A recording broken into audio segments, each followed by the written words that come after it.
ஸ்ரீ குருப்யோ நமः. ஸ்ரீமத் பகவத்கீதை அர்ஜுன விஷாத யோகத்தினுடைய 30வது ஸ்லோகம். காண்டீவம் ஸ்ரம்சதே ஹஸ்தாத் த்வக்சைவ பரிதஹ்யதே ந ச சக்னோம்யவஸ்தாதும் பிரமதீவ ச மே மனஹ. அவனுடைய துக்கத்தை தொடர்ந்து சொல்லிட்டு வந்துருக்கான் அர்ஜுனன்.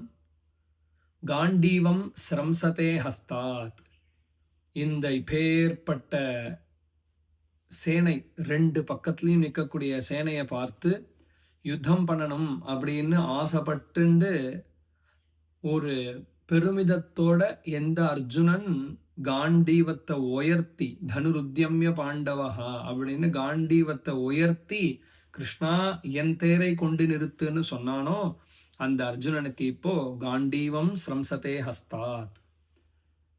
எந்த காண்டீவத்தை உயர்த்தி அர்ஜுனன் எல்லா மகாரதர்களையும் இதுக்கு முன்னாடி தோக்கடிச்சிருக்கானோ அந்த காண்டீவத்தை பிடிக்கவே முடியல.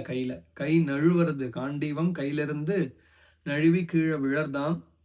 காண்டீவம் ஸ்ரம்சதே ஹஸ்தாத் த்வக்சைவ பரிதஹ்யதே. ஒரே படபடப்பு. அந்த படபடத்தினால யாராவது தொட்டாலே கோபம் வரும் போல இருக்கு. அவ்வளோ ஸ்ட்ரெஸ்டா அவன் ஃபீல் பண்றான். தொச்சைவ பரிதஹ்யதே, தோலெல்லாம் எரியறது அப்படின்னு அர்த்தம். நாம் அதை பாவமா புரிஞ்சுக்கலாம். நச்ச சக்னோம்யவஸ்தாத்தும், அது மட்டும் இல்லை, வீராதி வீரன் இந்திராதி தேவதைகளை ஒத்தையில நின்றுண்டு காண்டவவனத்தை தகனம் பண்ணும் பொழுது இந்திரன் சந்திரன் சூரியன் சகல தேவதைகளும் அர்ஜுனனோட நேருக்கு நேர் போரிட்டு தோத்து போய் ஓடினான். அப்பேற்பட்ட அர்ஜுனன் நச்ச சக்னோமி அவஸ்தாத்தும், என்னால நிற்கவே முடியல அப்படின்னு சொல்றான்.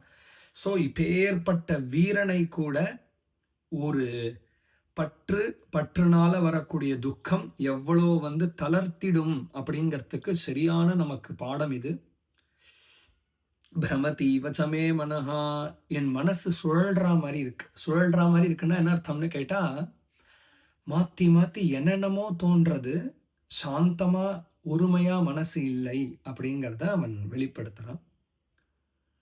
இவ்வளோ துக்கமும் இவ்வளோ பலவீனமும் பற்றுதல்னால வரக்கூடிய துக்கத்துக்கு ஏற்படுத்தக்கூடிய தன்மை இருக்கு அப்படிங்கிறத நாம் இந்த ஸ்லோகத்திலேருந்து புரிஞ்சுக்கலாம். ஸ்ரீ குருப்யோ நமஹ.